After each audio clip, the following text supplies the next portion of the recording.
The Temple of Osiris is a place that you can go to receive spiritual downloads. It's a place you can go to access your Akashic records.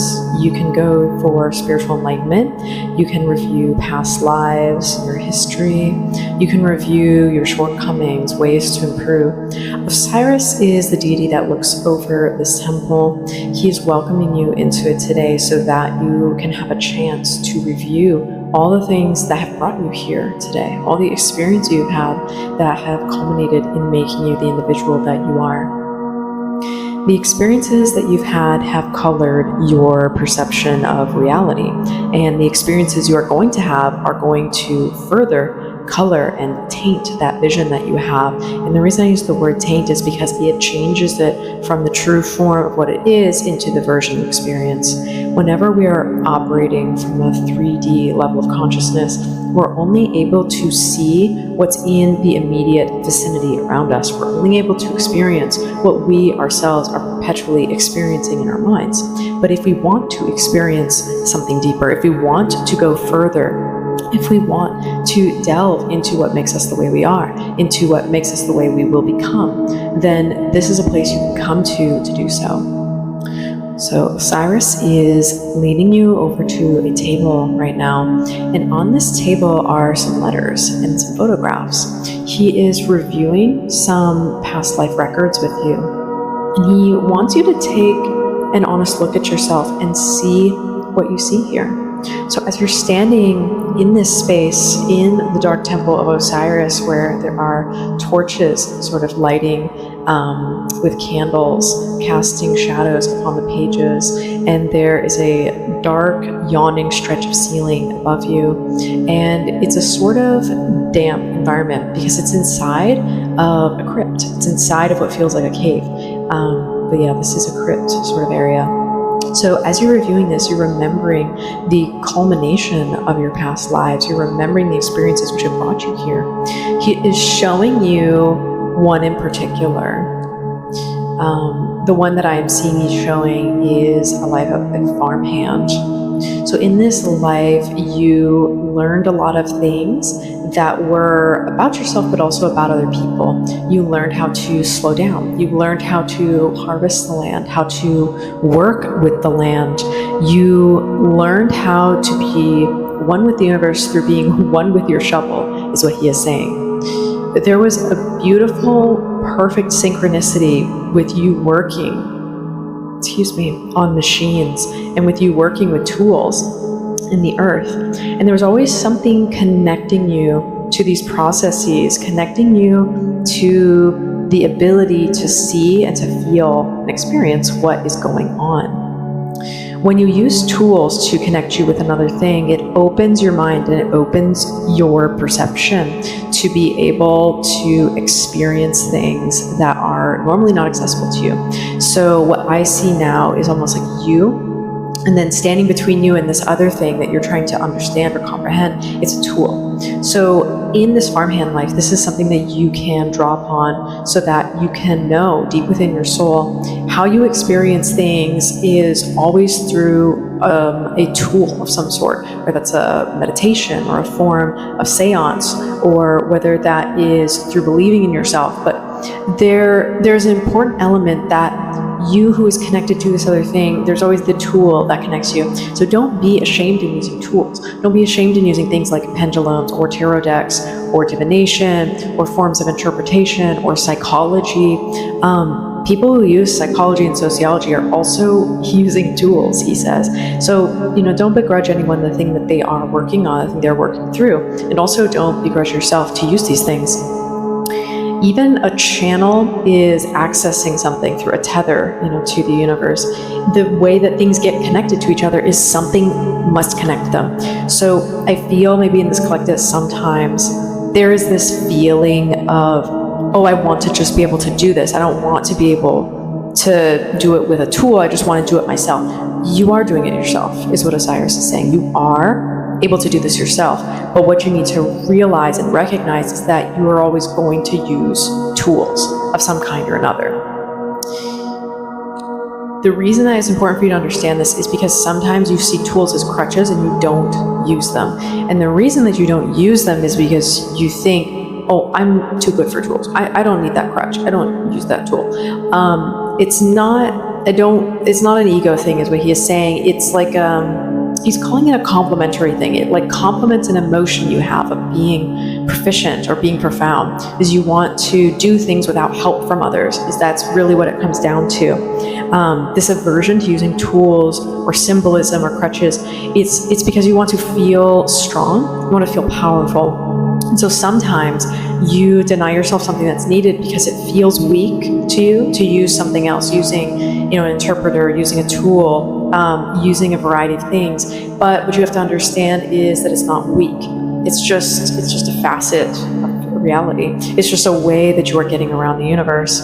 So don't be too hard on yourself with this. When, if you need to cook something, you use a pot, right? You don't cook things in your hand, right? We don't just have things show up in our hand, generally speaking. So, go to the store and buy your ingredients. He says, go to the shop and get your materials, create your tools by hand, use those crutches, those things that make you feel weak, use them and lean into them at times, because you will come to feel very strong. A farmer is good at what he does because he uses tools. A poor farmer would be someone who didn't use tools, right? So this farmhand life was really important for some of you here because it taught you about the balance of the ecosystem, about using the ecology of a situation, he says, using the themology of a situation, and understanding yourself more deeply through it.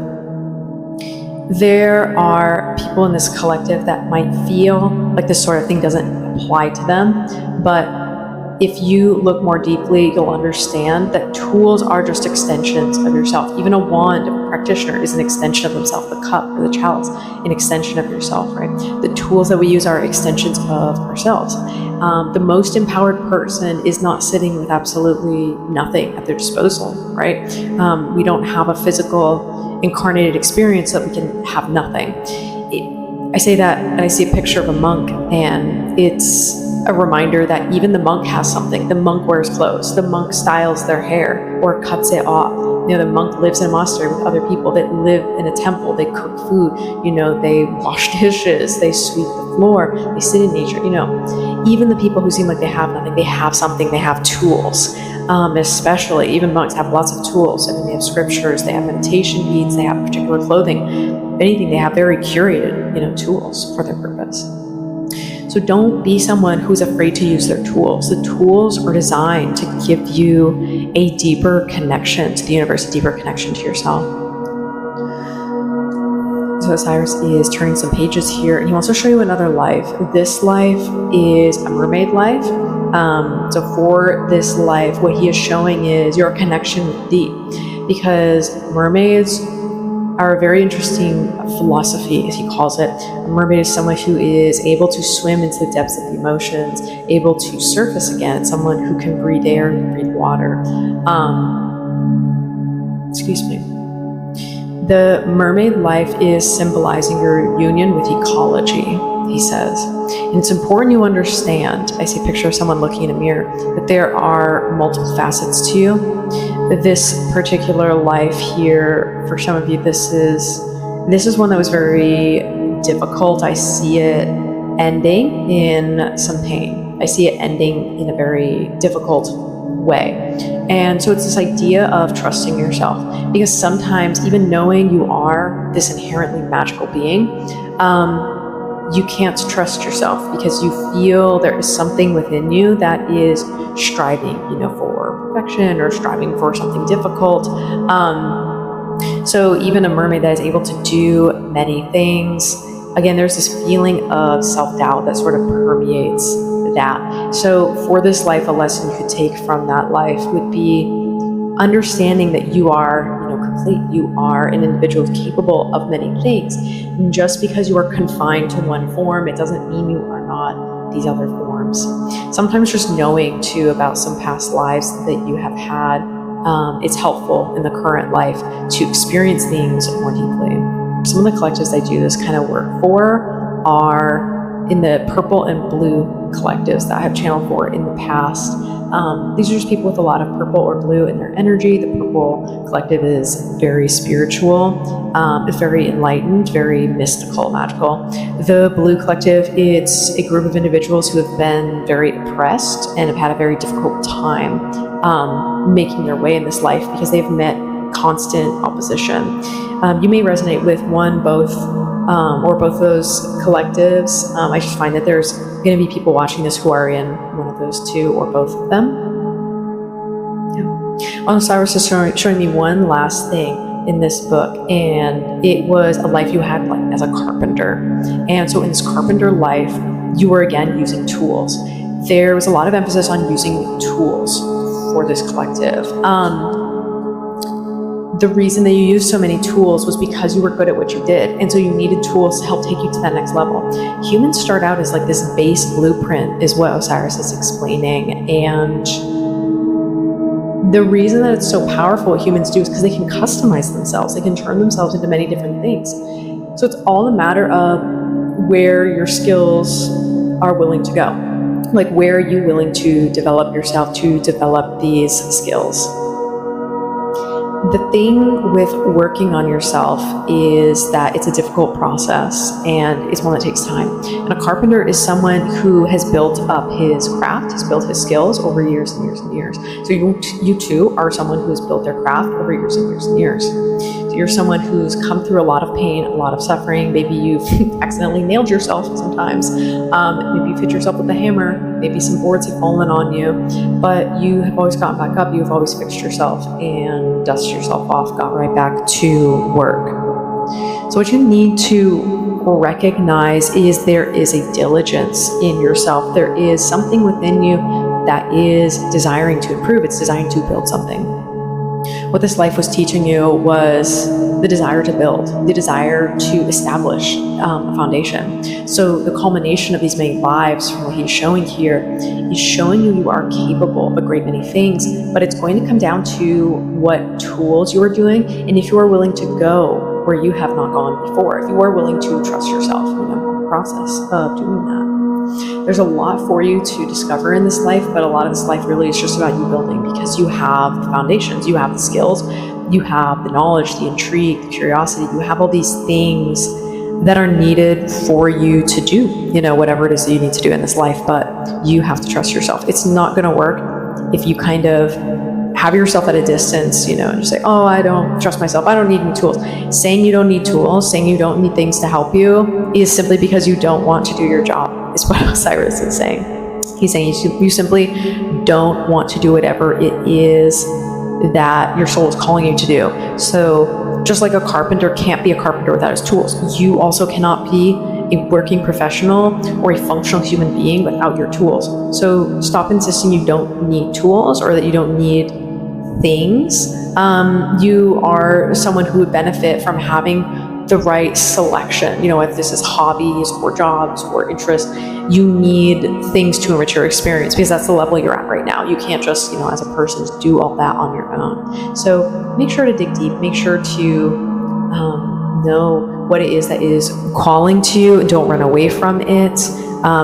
Make sure that you know there is something waiting for you to do in this life, but you have to use your tools in order to get it. So that's all that he has to show you here today with me as your guide. I am going to have a few minutes here where if there's anything else you want to explore with him here in his temple, you can do so. This temple may appear slightly different to you. I see it here as there are some bone white walls, and they're just they're dark and they're in the shadow. The ceiling is very vaulted, and there's a lot of torch and candlelight, and there's papers and books and things on the table. That's how I perceive it as. But yeah, so we're just gonna give you a few minutes here to see if there's anything else, any other insights that Osiris would like to share with you, and things that you are ready to discover within yourself. Sending you so much love.